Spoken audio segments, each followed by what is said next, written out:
Bom dia, sexto ano. Vamos começar mais uma aula de geografia. Hoje nós vamos destacar a origem da Terra, do capítulo 3, na página 45. Pensamento científico. Vivemos em uma época da história da humanidade em que as mais variáveis ideias circulam com muita velocidade. As redes sociais são responsáveis pelas transmissões de diferentes opiniões acerca de todo tema possível. Então, vamos destacar agora como compreender aqui a metodologia científica. Às vezes, o conteúdo vinculado é tão bem apresentado que consegue pôr em dúvida tudo aquilo que você já sabia sobre o assunto. É necessário que você tenha cuidado, pois muitas das notícias publicadas podem ser fake news, ou seja, falsas.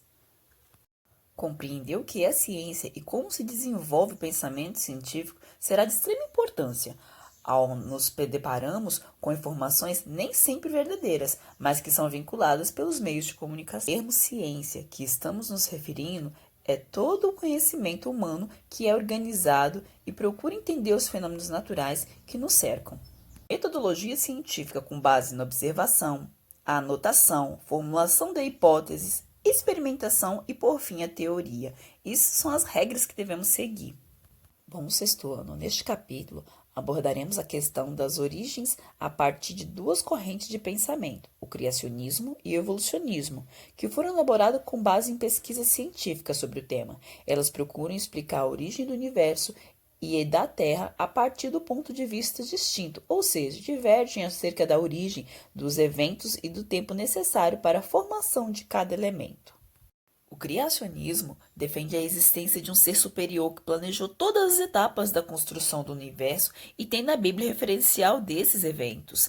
Há muitas outras referências à criação do mundo em diversas partes da Bíblia, tanto no Antigo Testamento, como no Gênesis, como no Novo Testamento. O conhecimento obtido por meio da matemática, física, química, biologia e geologia são de extrema importância para fundamentar as conclusões. Ao longo da história, vamos ver aí vários cientistas que se destacaram em suas áreas de estudo, também sustentando sua fé no criacionismo.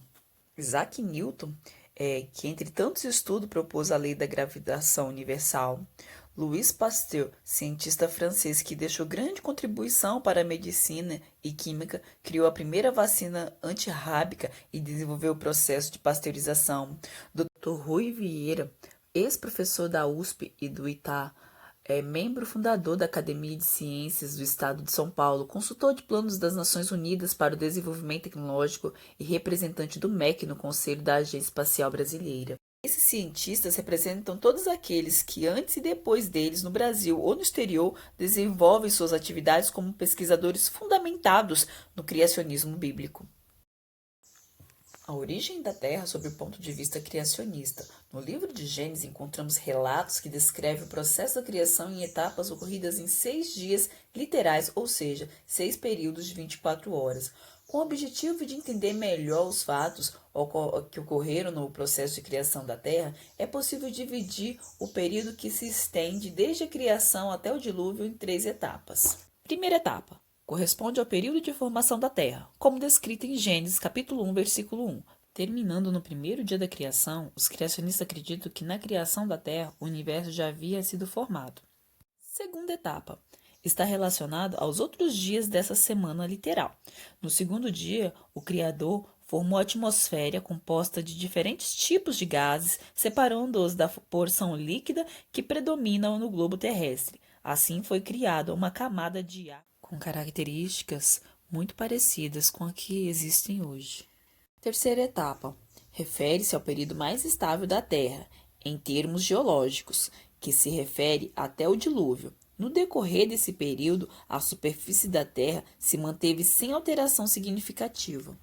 A grande catástrofe, a separação dos continentes, a formação dos fósseis, o surgimento de cadeias montanhosas e a atual configuração da Terra são explicados pelos criacionistas como resultado de uma grande catástrofe. Na Bíblia, este evento é chamado de dilúvio.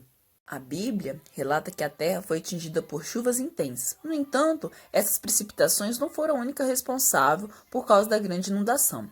A água estava dentro da crosta terrestre sob forte pressão e afluiu à superfície com grande força. Além de todos os fenômenos já mencionados, a Terra sofreu o impacto de numerosos asteroides, os quais caíram tanto sobre o mar, produzindo ondas gigantescas, quanto sobre o continente, deixando as marcas que podem ser vistas até os dias de hoje. Muitos eventos aconteceram simultaneamente. Um deles foi o rompimento da superfície em diversos locais, dando origem à formação geológica que temos nos dias de hoje. As repentinas movimentações na crosta fizeram com que em determinadas áreas o continente ou parte dele fossem empurrados para baixo. Esse movimento brusco provocou avanços das águas do oceano sobre o continente, chamado de transgressão, o avanço do mar sobre a crosta terrestre. Outras áreas, a crosta movimentou-se para cima e as águas do oceano recuaram, carregando consigo grande quantidade de materiais, como a areia e a argila, que chamamos de sedimentos. Esse fator ficou conhecido como regressão, quando o mar recua. Quando as chuvas e os demais eventos cessam, as águas foram se acalmando. O relato bíblico diz que elas predominaram sobre toda a terra. De acordo com o pensamento criacionista, o dilúvio foi um fenômeno que atingiu a Terra em sua totalidade. Esse evento transformou toda a superfície do planeta, soterrando rapidamente a vida animal e vegetal, formando os fósseis. Para os cientistas criacionistas, a existência dos dinossauros pode ser comprovada por meio de fósseis, que evidenciam o tamanho, os hábitos, a forma como eles se organizavam em grupo. De igual modo, o depósito de carvão mineral são exemplificados pela ocorrência do dilúvio. Ao observarmos o mapa da Terra, que também chamamos de planisfério, temos a impressão de que todo o continente já existiu unido algum dia.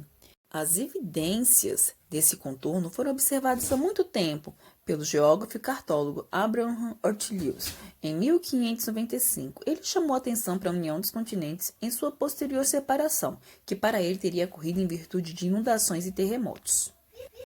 Os cientistas criacionistas da atualidade consideram a separação do continente uma consequência direta do dilúvio relatado na Bíblia. Uma escala de tempo na visão criacionista passam por longos períodos que já foram datados aqui no conteúdo de hoje. Então, sexto ano, que vocês tenham aí uma boa reflexão em cima deste conteúdo e até a próxima aula.